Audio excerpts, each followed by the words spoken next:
Hi, Max and Theo. Thank you so much for joining me for this call today. It's a pleasure to be able to feature you in this week's Stay at Home Symposium premiere. So, without further ado, I wanted to start by asking about, Theo, why you chose Sala Frost's The Chestnut Vendor to work with.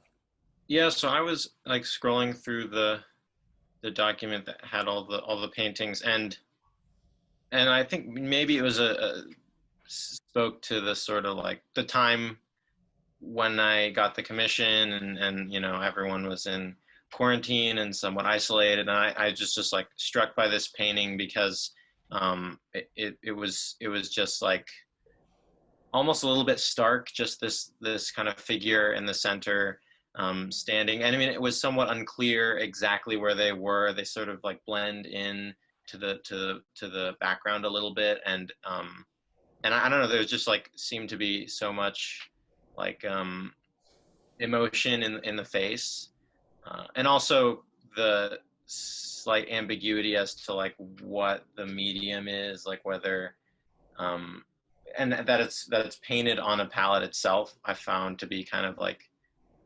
interesting, and yeah, I was compelled.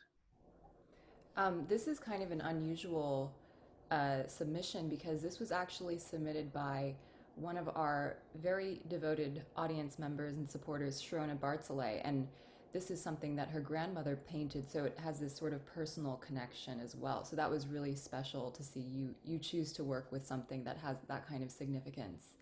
Um, and Max, what is it like for you knowing that the piece that Theo has written for you to premiere is based on this representation? Yeah, it was super helpful to see this image and sort of understand that that was what was going into Theo's sort of compositional process as he was working on it. It sort of, like Theo says, it sort of has this sense of like austerity and isolation, and I sort of went into playing the piece with that sort of emotion and that state in mind. I see. Yeah, that's interesting. And so Max, tell me a little bit more about how you translated your interpretations of this painting into a composition. I'm really curious about that. Yeah, it's a lot of it just has to do with sort of the way I'm trying to express that sort of sense of isolation. So I'm sort of interested in sort of setting a very sort of still and um,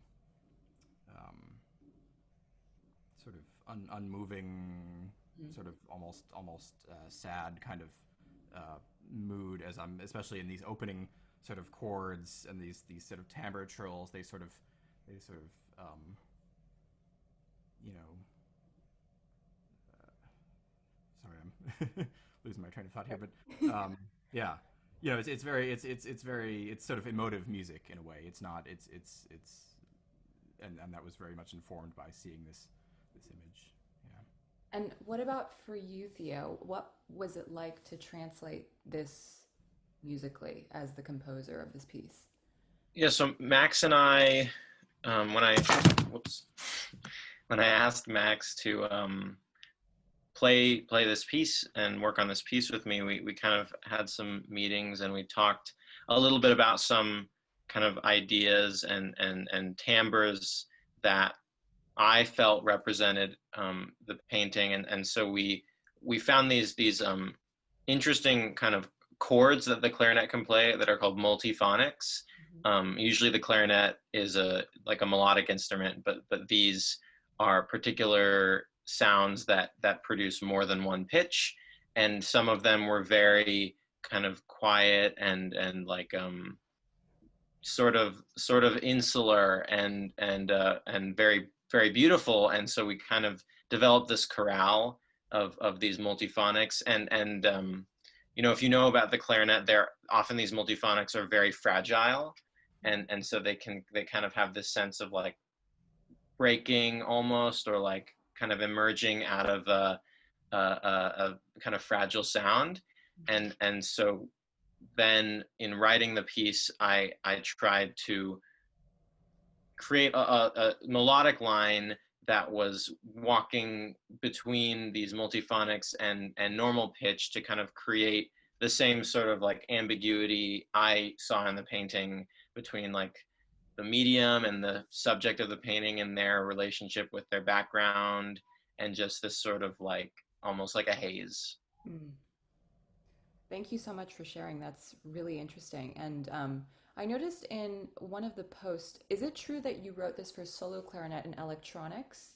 Yes, there is a sort of accompanying electronic track that was aiming to add to the sort of haze and ambiguity of, because when you hear a clarinet sound, you aren't necessarily expecting like a bunch of notes to emerge like a chord, and so kind of playing into what the sound source is throughout the piece, whether it's Max or the electronics. And because it was a composition that we could mix and put together very much to be presented digitally, um, the mix between the electronics and the clarinet could be much more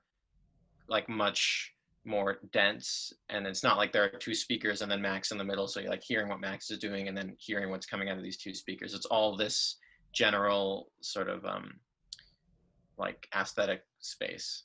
I see. And the source of the electronics, did you record sounds and use that as the basis for that sound? Or like how did you develop that? So it's a combination of, so when we were working on the piece, Max sent me various recordings of himself playing some of these multiphonics and some interesting sort of air-like sounds. And so it's a combination of those sounds.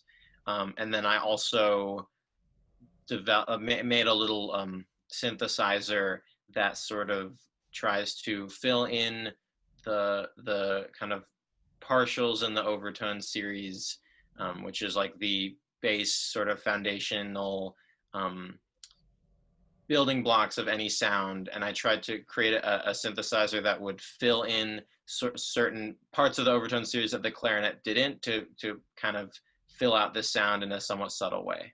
I see. Thank you for sharing. And the next question I have for you is whether you've worked directly with visual art before in creating new music. Um, I have, so one of my friends is a very talented painter, and we have done at the art school at artist school at our school. We've gone and been in a gallery where she was presenting some paintings and like improvised around these paintings, and kind of like, you know, treated this as like an art space that we were making sound while experiencing the visual art. But I have not actually directly written a piece in response to a piece of visual art. And so this was a really fun opportunity to kind of explore how I could translate the visual into the oral. Hmm. And it was interesting for me to see you pick this painting specifically because it's so representational. And I think so far, most of our composers and performers have worked with more abstract, more gestural, um, very colorful. I don't know much about visual art, so I really like, I don't know the jargon or anything. But you really chose a figure, like the representation of a figure to work with. So that's really unique and very, it's new for the symposium. So thank you for doing that and mixing it up a little bit. Um, and Max, have you worked with a composition so directly connected to a visual art piece before, and how is that affecting your process, so to speak? I I can't recall ever working on a piece that was so like directly influenced by a piece of art. No, it's been really interesting because I mean, in working with composers, there's always sort of an aspect of collaboration and sort of trying to work through what sort of what they're getting at, what they're trying to express through their piece. And it was interesting to have this like secondary element of the art itself that he was working with that inspired him to write this piece. And sort of that sort of informed my own music making, and it's been an interesting process. Yeah. Well, I'm so excited to hear it. Have the two of you worked before, to like work together before on premiering a new piece of Theo's? I feel like we must have at USC at some point. I feel like I've played something of yours, but I'm blanking on what it was. I think like a small ensemble piece or something, but Yeah, I must. I mean, or Max maybe and I have new worked music for both orchestra. as. Sorry, go ahead.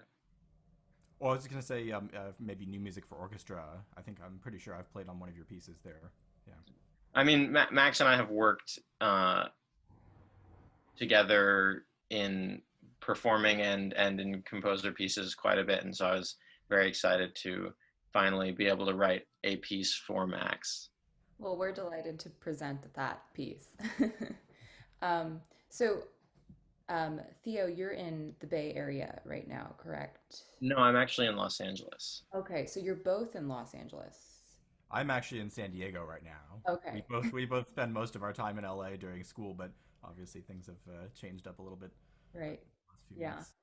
Well, thank you both for being on this and contributing your talents, and I'm really looking forward to it. Is there anything else you'd like to add? Because those are the basic questions that I have for you about the collaboration. But if I'm missing anything or if there's something you'd like to say, please feel free to mention it.